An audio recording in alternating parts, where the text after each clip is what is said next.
Yeah, let's get started. So, I think we will let the graduating students do a self-introduction, like 3 to 5 minutes, like one by one. And then if we have questions, we can have a Q&A session. So, Mihi, this is Mihi, and Mihi is sharing the same computer with me. So Mihi, can you start to do an introduction? Sure. Hello, everyone. I'm Minhee Kim. You can call me Minhee. I'm a 5th year PhD student in Professor Kaibo Liu's lab. My research area is in manufacturing and production systems. Yeah, it's like one of our PhD programs. I'm graduating this summer, hopefully, if I successfully finish all the defense and everything. I plan to graduate this summer, and after the graduations, I will go to University of Florida as an assistant professor. And Liz, can you do an introduction? Sure. So my name is Liz. I'm a 5th year PhD student in Professor Ozalagaz's lab.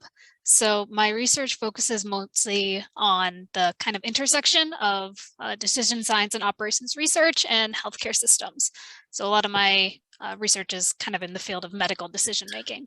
But for my job after I've completed my PhD, I'm taking a bit of a turn. I'm hoping to defend my PhD at the end of May.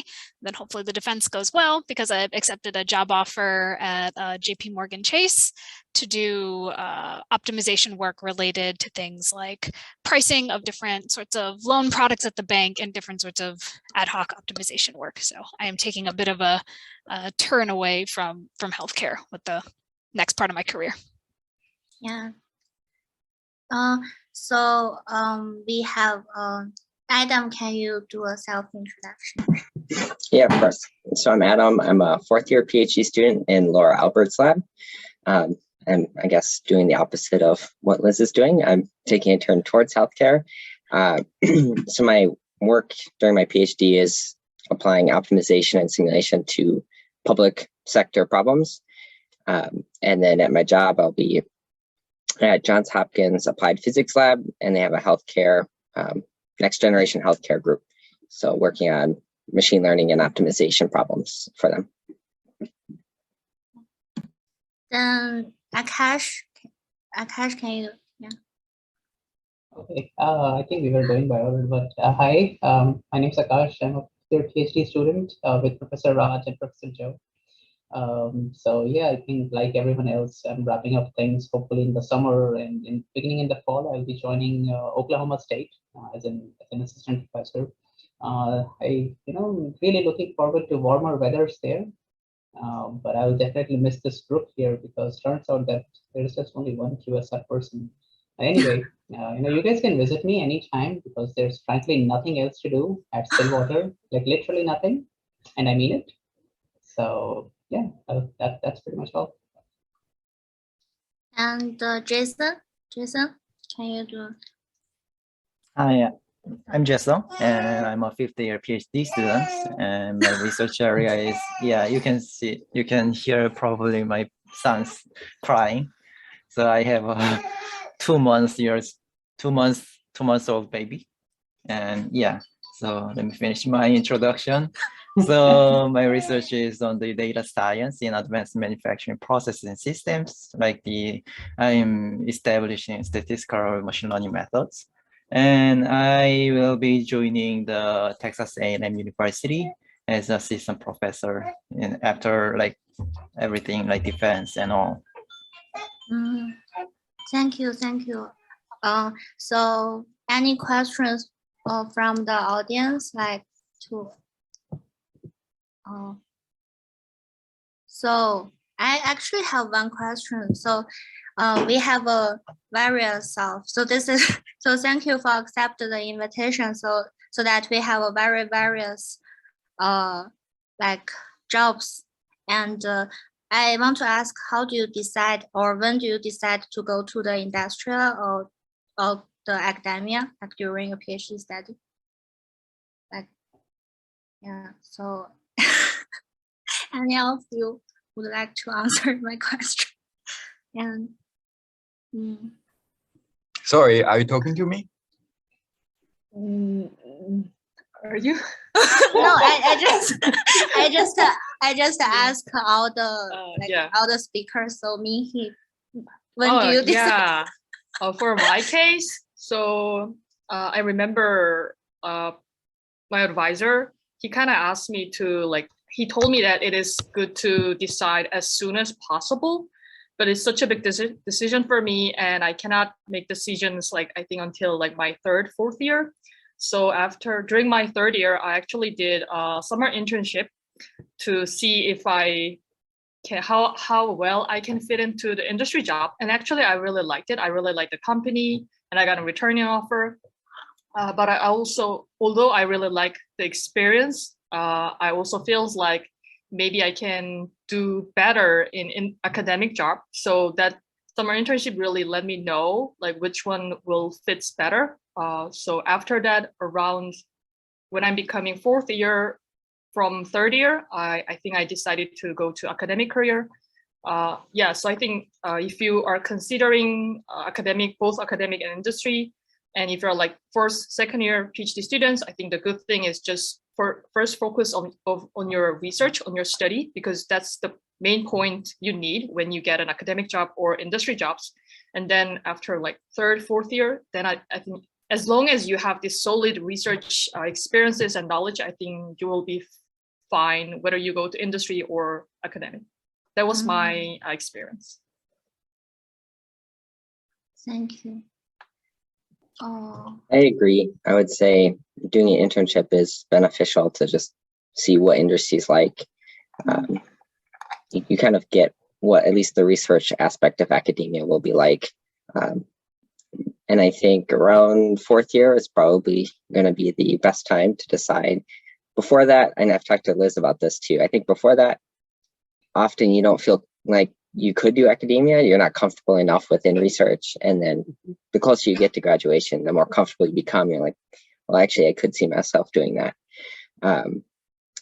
But it's also beneficial to decide somewhat earlier, third or fourth year, so you can ask your advisor if you can help write some grants and get that experience, which you would be doing in academia, and see if you like that side of the academic job market.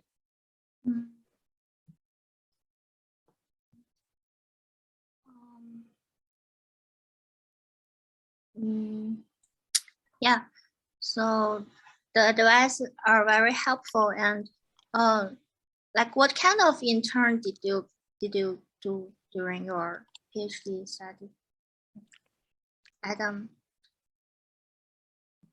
Sorry, did you ask about internships? Yeah, what kind of internships?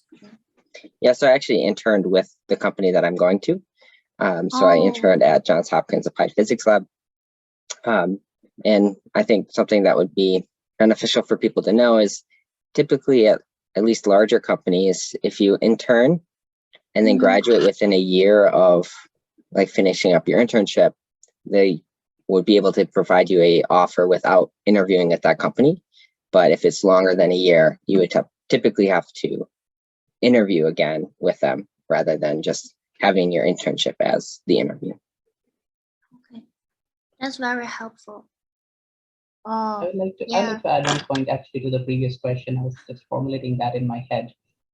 People said that it's always good to explore, doing internships or doing projects, writing grants, just get, what is the field that you like the most. One other thing that actually worked for was, the way I made my decision was that during my PhD, I kind of realized one thing, that I really, loved going deeper into some problems. And then that's one thing that I think that freedom is sort of available in academic research. From what I've heard, and you guys can back me up or provide your feedback on this one, but industry jobs are usually problem specific industry research. So you may not have that much time to go deeper just because you're interested in something, and that's why I think it's just pursuing my own interest that I want to go just deeper in something I love. And I know maybe I'll not get any papers out of it. I'll not get anything out of it, but just spending time more like a hobby that help my decision. Yeah. So Aklish has a question. Can someone with multiple offers talk about how did they finalize the organization they are planning to join now? That's a question you need to qualify to answer. So yeah, can someone with multiple offers talk about how do you choose from them? I think Minhee can start first on this one. Oh, me?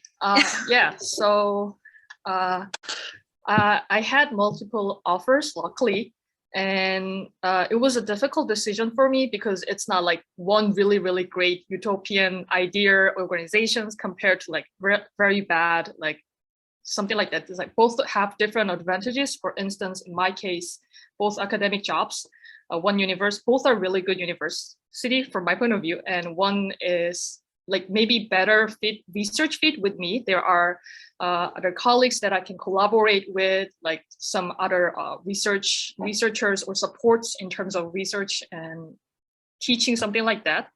But another university was located in such a great locations with all this like things that I can enjoy.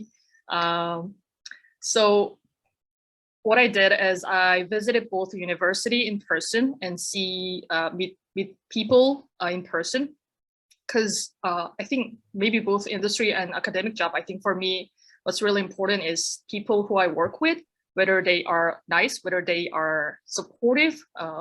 So I'm not saying another universities people are like not nice, they're also nice, but in terms of research and work, I find more collaborations. I can see more opportunities in the university I chose. And of course, another university has great locations and like things that I can enjoy. But I don't think as an assistant professors, there are many, like a lot of time to enjoy those kind of attractive things. So I just think for now, in my stage, I think career and research are more important. So I choose this organization, this university. Yeah. Like, Liz, do you have any? Yeah. Do you want to share how you choose? Yeah, I guess I can touch on kind of the industry / kind of government research, because those were kind of the offers I was kind of choosing from at the end. And I think what was the really deciding factor was about the kind of skills that you want to grow in the next stage of your career. I think that can kind of really make or break jobs, because if you go the industry route, especially, your kind of goal is to kind of keep gaining skills throughout your career and always be working on new projects. So you want to go somewhere where that's, amenable to your personal growth.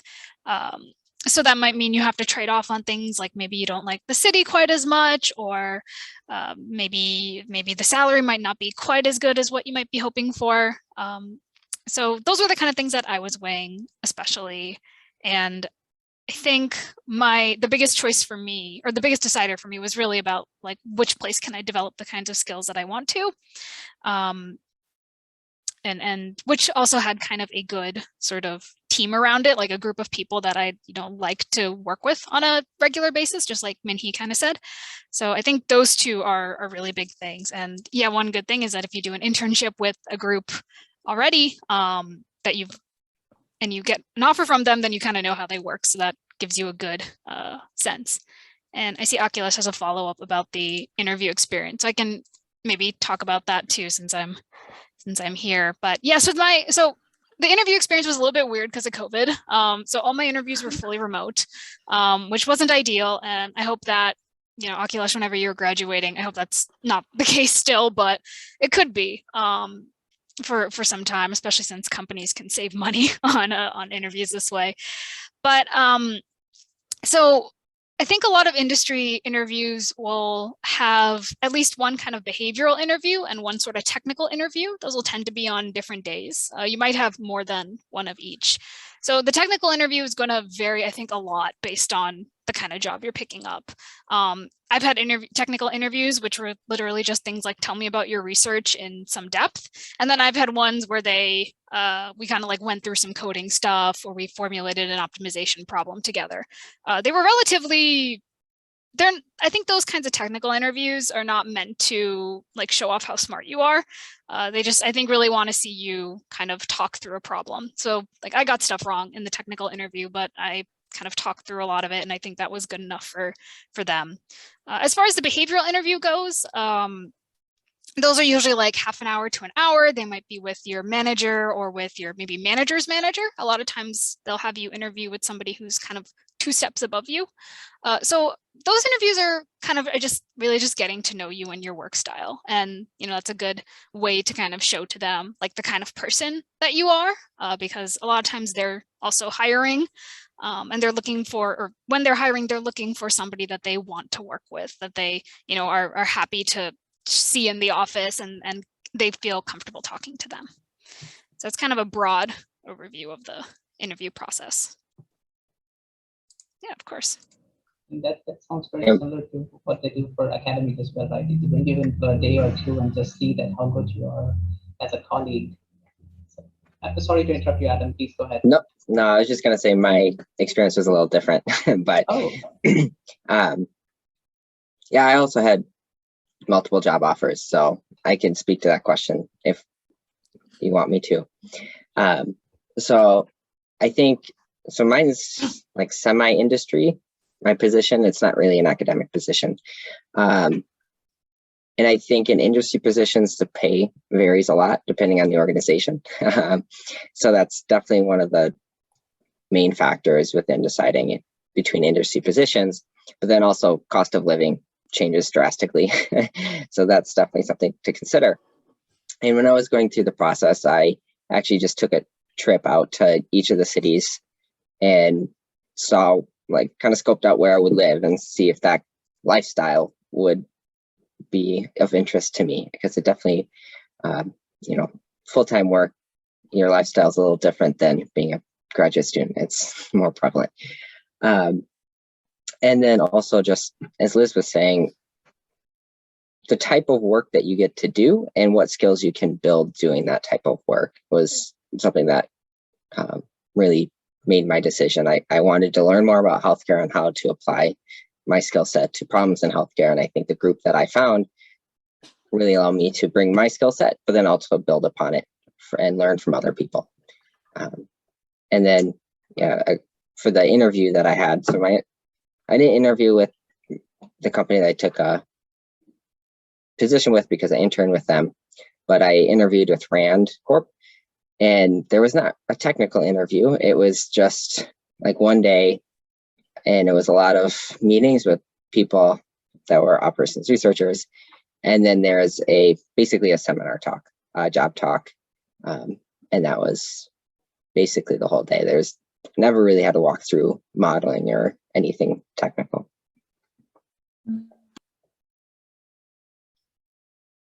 Yeah. Thank you for the sharing. And so we have another question. So, like, how do you get the interview, like internship, like without the help of your advisor? Like, how did you get the internship? So we know that Minhee's lab may do interns in the collaborative companies, but if you are doing an internship besides your lab, like how do you get the opportunity? Like, you just do the application, and any advices, like specifically?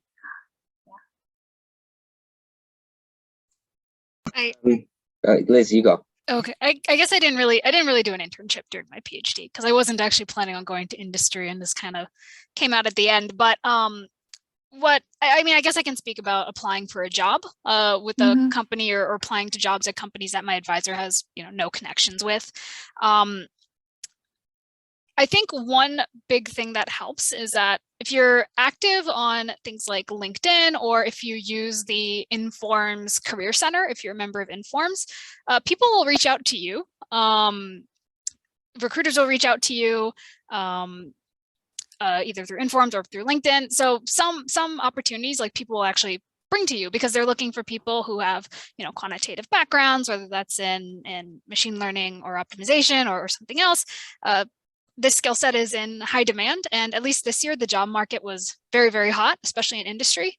So hopefully it'll also be hot next year and the year after, so you all can have good luck with that.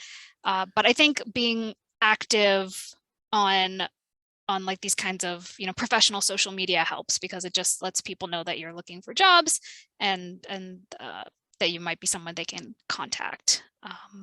Yeah, and I think also a lot of it is kind of just submitting applications into these voids.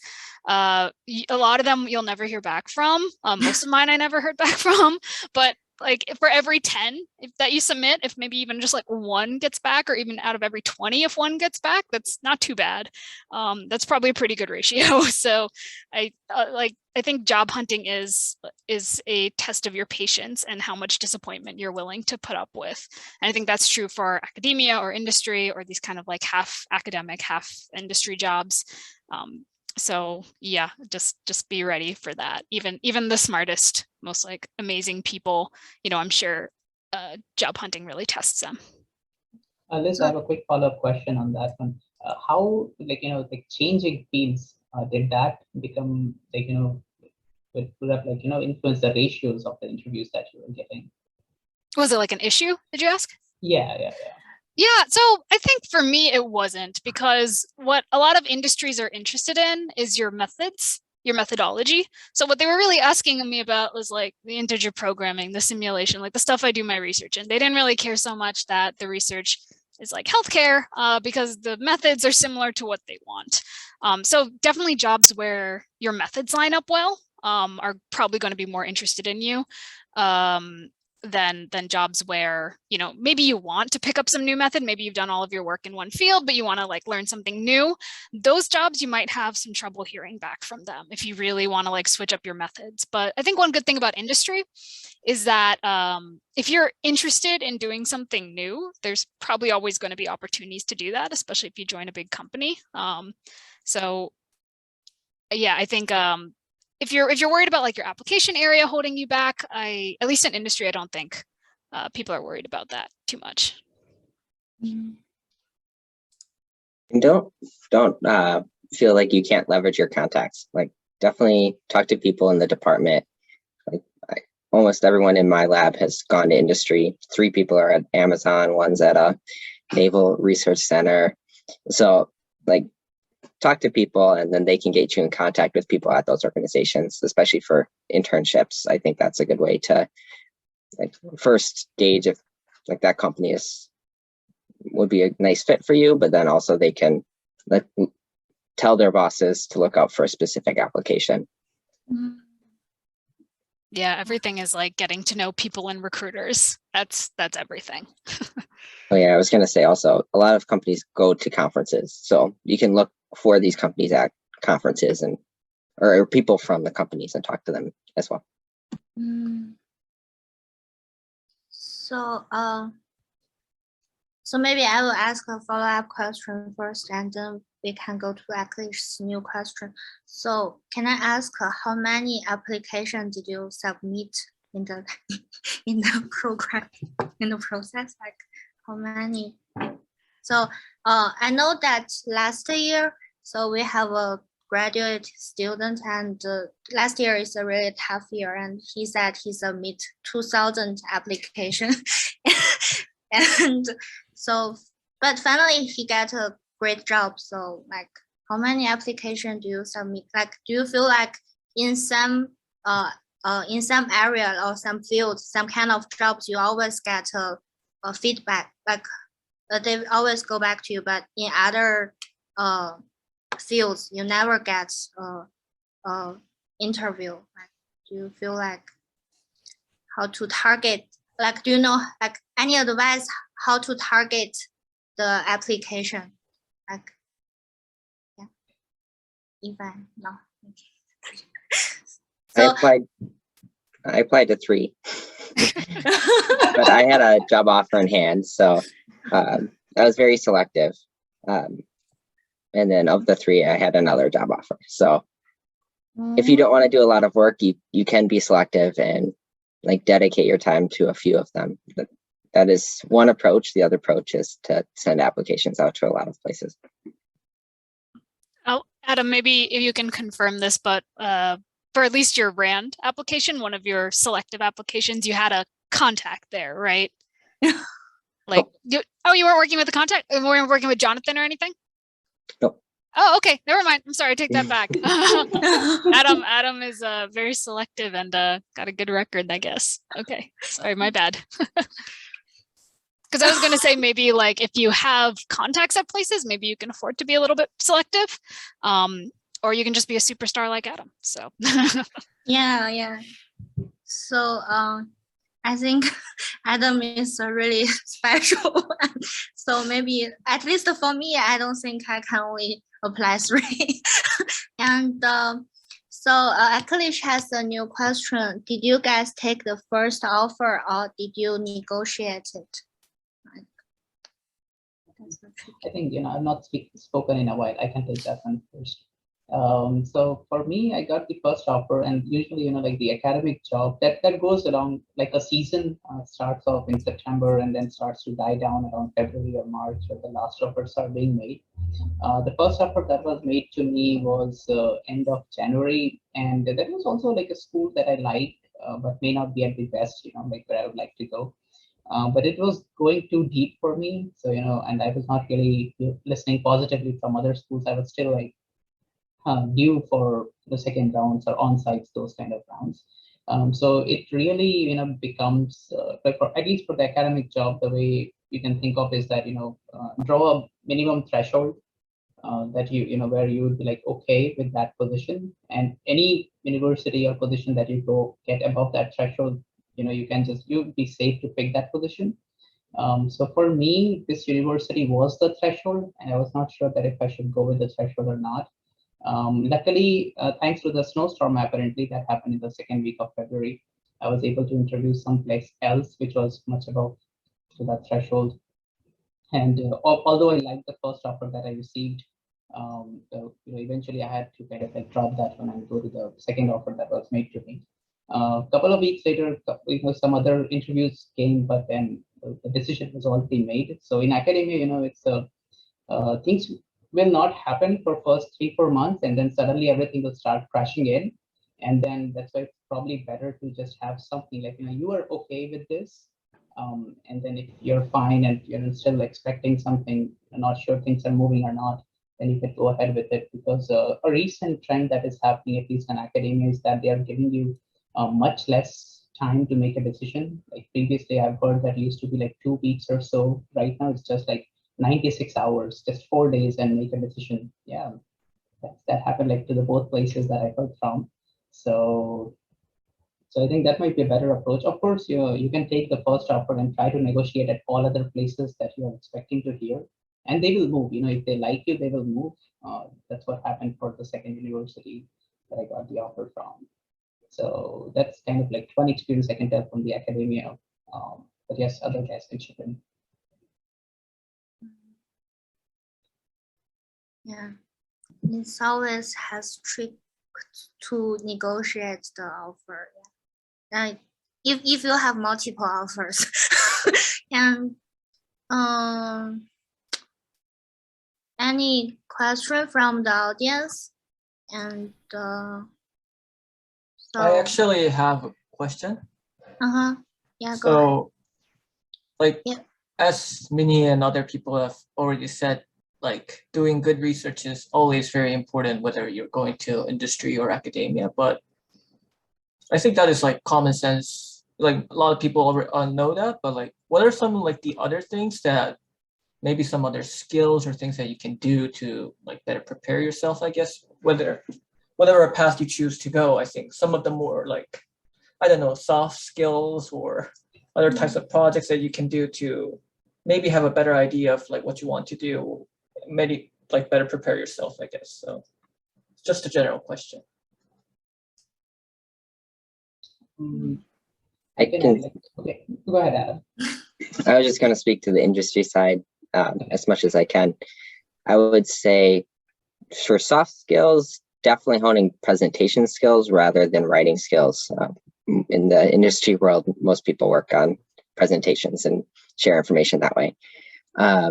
As for technical skills, I would say it depends on the job, but in most like data science positions, 80% of the work is machine learning and statistics, and 20% maybe is actual operations research. So like getting that breadth of machine learning is important.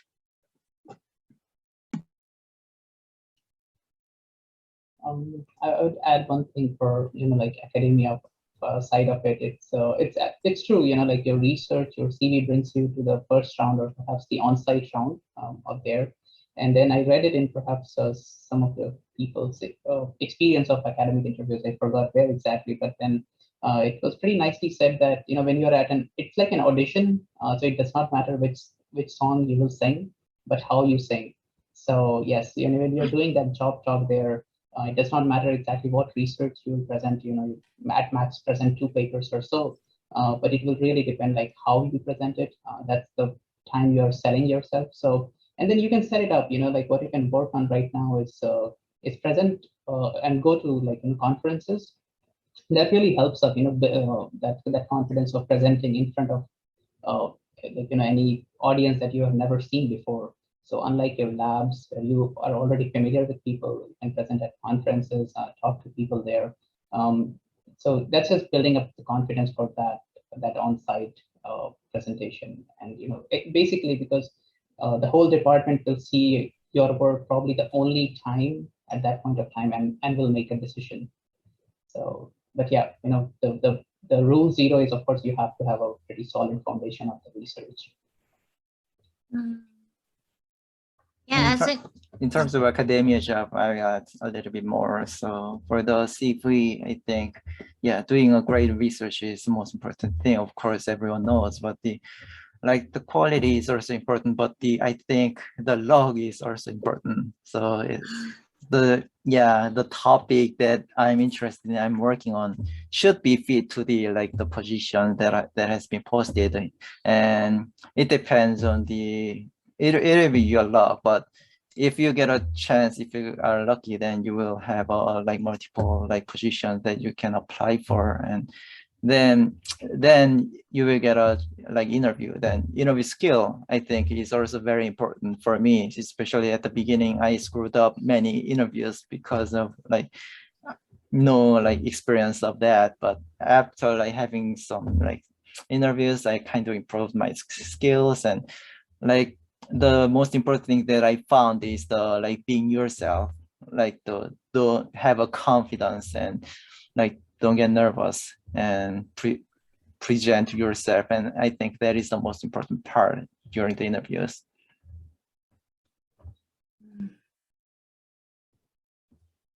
I have a question for both industry as well as for the people selected in the academia part. So for the academic, academia job hunting, how do you guys, what kind of connections or funds, because you are required to show that you'll be able to arrange some funds basically while you are working with the academia, and you will have some grants with getting associated to you. You probably write something towards the NFS and all, but what do they require?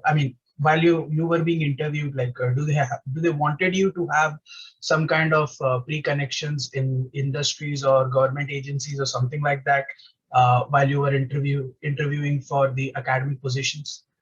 And I also have a follow-up for the industry counterparts, but yeah, I can maybe ask that later. I think I can immediately take that one. It's that it's not really necessary as such, but if it's there, it's advantageous, but not really connections, but more like that your experience of writing a proposal. So that will be a primary job as an assistant professor wherever you join. So it's not necessarily you have to have a connection at that moment of somewhere in the NIST, for example, because that's helpful, or any industry.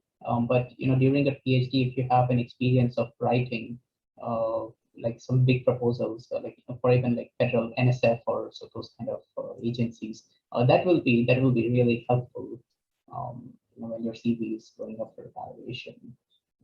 Yeah. And how as do a you like showcase that you have the experience of writing proposals? Oh, Because you this can is put that in CV. You know, you can in the just have a CV new itself. section, yeah, like proposal writing experience, and then and the current status, whether it was granted or under review, whatever that may be.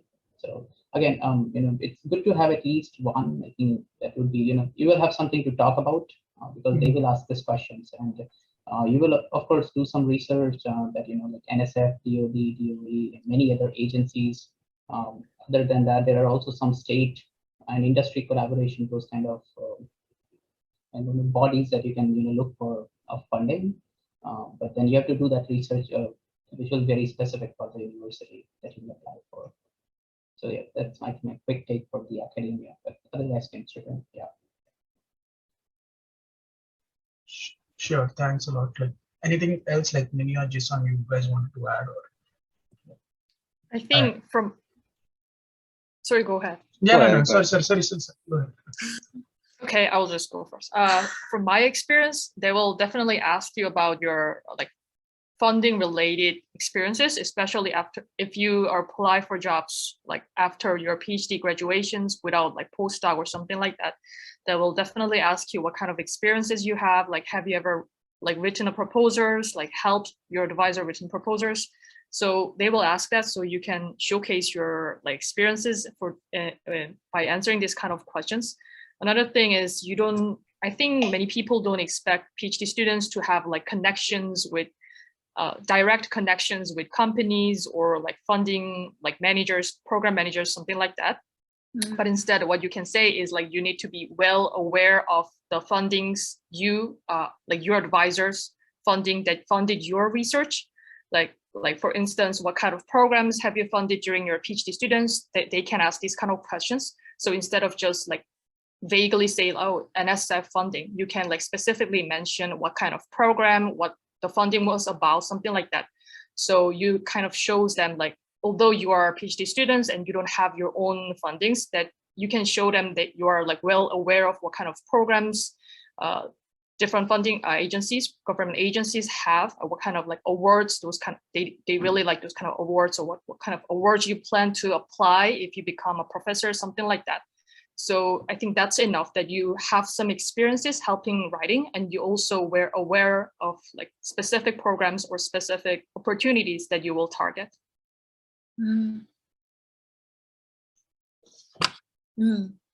But it's hard for us to have a proposal writing experience actually only.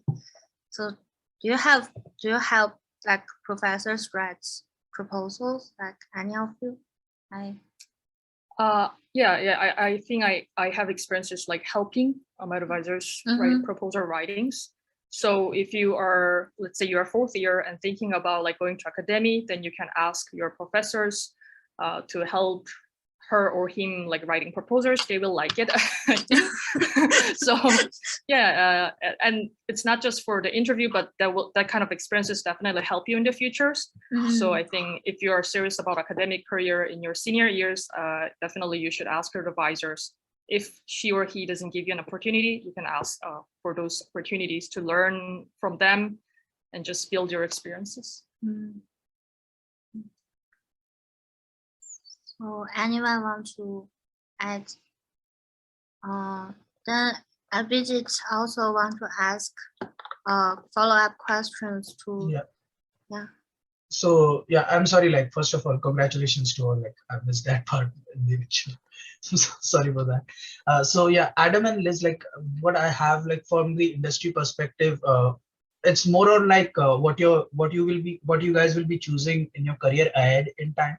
So because you guys are going to work with industry, like even I guess for me, like the struggling part has been like to make a decision between industry and academia, and the major issue that I face right now is like deciding whether I'll be stuck in. I know definitely for sure that industry helps me to learn more skills, but just speaking from the ownership point of view, like the ownership of the work point of view, from while working in industry as compared to academia, how you guys feel like you could take on that, like later on working in industry, also like if you got, I mean, I'm not sure like does this align with your plans in future or not, but do you guys have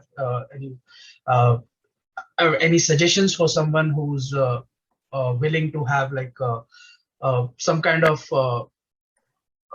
some kind of work domain where they could have a much more sense of like ownership of their work, or probably going ahead into like having their own kind of an entity or something like that? So, do you think like industries, like how do you like justify your ownership in industry jobs? Is that your question? Yeah, I mean, more or less like how do you guys feel like you can have a better sense of ownership in industrial job as opposed to like academia ones or something like that? Mm-hmm.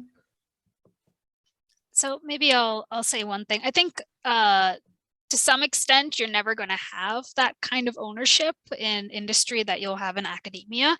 And that is one of the big draws of academia. That is one reason, you know, very talented people pick academia. But at the same time, there are some people, you know, who, you know, maybe people like me who probably just don't care as much about that ownership in particular. Like maybe, obviously academia is extremely team oriented, but I'd say industry is even more team oriented. Everything is like you live or die by how well your team works together. So I think it's to some extent a kind of difference in personality, or maybe difference in the kind of way you like to work. So I guess as far as, so maybe in a place like, so I want to draw a distinction between kind of like typical industry work, which is just going to be, you know, you're not really going to be publishing your work. You're going to be doing work for your organization. And then you'll also have like industry groups that publish. Like a lot of large companies will have research organizations. I mean, they have them at almost every large company, but not everybody with a PhD is going to work in research there. So in those research organizations, you probably have that kind of best of both worlds to some extent. You have decent ownership of your work because you can put out a publication with you and your co-authors' names on them. And, you know, you also have the security that comes with a large company and not needing to have funding and everything. So I think in those places, maybe that might be the closest, those kind of like industry research labs. They're definitely out there. Like I know Amazon like has big industry research labs, Google, like all these places do. So that's kind of one option. And then I guess if you're on the other side and you're just doing kind of more of the like work for the business itself, yeah, that's probably going to be more team oriented. But I think also like the problem is, of course, is like, you know, these companies, they're all competing with each other. So there's not a lot of, they don't publish their work. You can't, like anything that's being used internally for like their own technology, they're not going to just put it out there because they are giving it for free to their competitors. So I think that is kind of some question you might need to ask yourself about how important that ownership is to you when it's time to graduate. And then, you know, if it is really important to you, obviously academia is an option, but then if you're not sure about like being a professor, like there are research opportunities in industry that lots of people go into and have like wonderful careers there. Yeah, and I'll echo that. So one of the draws for me to industry was the collaboration and the teams. I think I learn more that way and get more out of the experience. But having said that, my organization is a university affiliated research center. And I wouldn't know what that is other than because I've worked there. And it's kind of the best of both worlds, like Liz was saying. So people do publish out of my group, but there's no expectation to publish. And then there's also like internal funding for research that you can apply to grants for if you want, but there's no like expectation to, and then you can publish if you want based off of your results. So there are industry, more or less, positions that you can have ownership of your work, but then also get that team environment. Yeah, sure. Thanks a lot, guys. This was good. Yeah, and Vanessa has a question. So if you are choosing the industry, do you think a PhD degree as such gives you a better edge over, say, someone who has a master's degree? Yeah, I think I can speak to this a bit because that's something that kind of came up in some of my interviews. So when you're applying to industry jobs, you'll see a lot of them will ask for a master's or a PhD. They'll take either for pretty much every job. But I asked the person who's going to be my manager, you know, what are you expecting? Like, what's the difference when you hire a PhD for this role versus a master's? And he said, ooh, sorry, the light just went down here 1 second. It happens. Okay, to our and yeah, lab too. I don't know why it's not turning back on now. Usually if I clap, it should turn back on. But anyways, so the difference, he said, is that when they hire somebody with a PhD, they're looking for kind of a more in-depth understanding of the field. So this is where your research comes into play. They want somebody who's kind of gotten into the weeds a little bit more, and goes beyond just kind of like taking classes. So that's a big difference for them. And also, he also said that at least for that role, they do not hire people with master's degrees right out of school. So PhDs, you can go into jobs that might ask for 3 or 4 years of experience if it's somebody with a master's, but you can go in straight with a PhD. So that is, I wouldn't say it's like kind of a trade-off essentially. And of course, there's also jobs in industry, like these research jobs that probably just want PhDs. So your mileage may vary, but I think a lot of companies do know the value of getting a PhD and the real kind of difference in that, and they, you know, are willing to, or they understand the extra benefit that you might have as somebody with a PhD. Yeah, I'll echo that. The light just turns on for this there. So a lot of positions that I saw was PhD or master's required, PhD preferred. So just having a PhD gives you a leg up there. And then I asked someone at my organization, like, what's the benefit of a PhD versus a master's? And they said, eventually you can then be a PI on projects if you want. It's like really hard to be a PI on a project if you just have a master's because you haven't really demonstrated that. And then also at my organization, there's like basically 4 positions, and having a PhD automatically gives you one higher position. So you start with higher pay.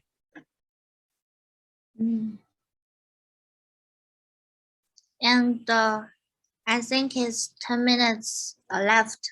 So any last questions from the audience? Yes.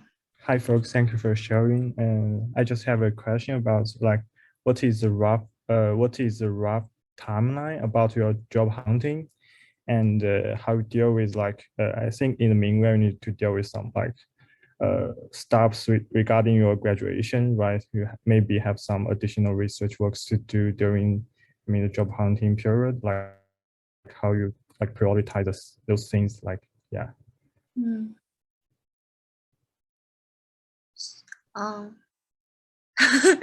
So the question is, how do you arrange the timeline for job hunting, and how do you finish your research work in the meantime of the application?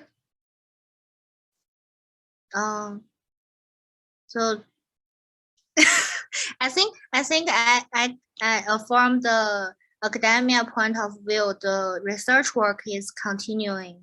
Like I heard that a lot of students after graduate still have a collaboration with professors, and I don't know about industry. Like once you go to industry, you still keep contact with your professors, right? And you finish the work. I think they need to graduate first, and they can answer the question actually.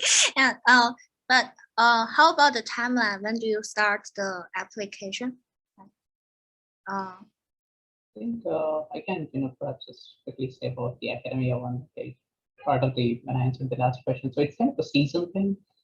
Usually academia starts from fall, hiring for the next fall. They do also, of course, hire for the spring semester, but the positions or opportunities are less. So for me, it happened that I started somewhere in September or October.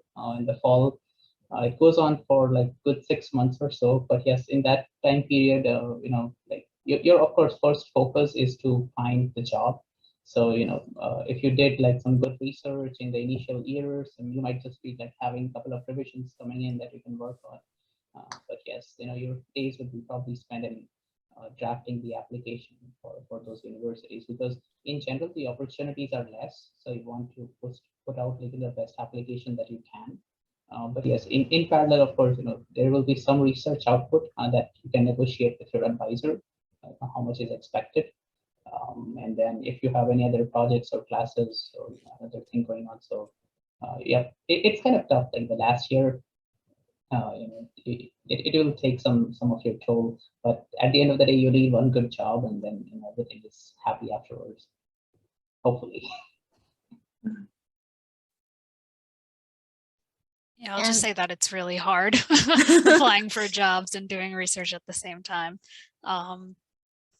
There's one question. So how was the turnover time for like industry, like 2 months, but from what I usually see, or like how was it for you? Yeah, I think for pretty much everything I interviewed for, the time from, so you submit an application and it'll take a while for them to get back to you because they got to go through up to thousands, who knows.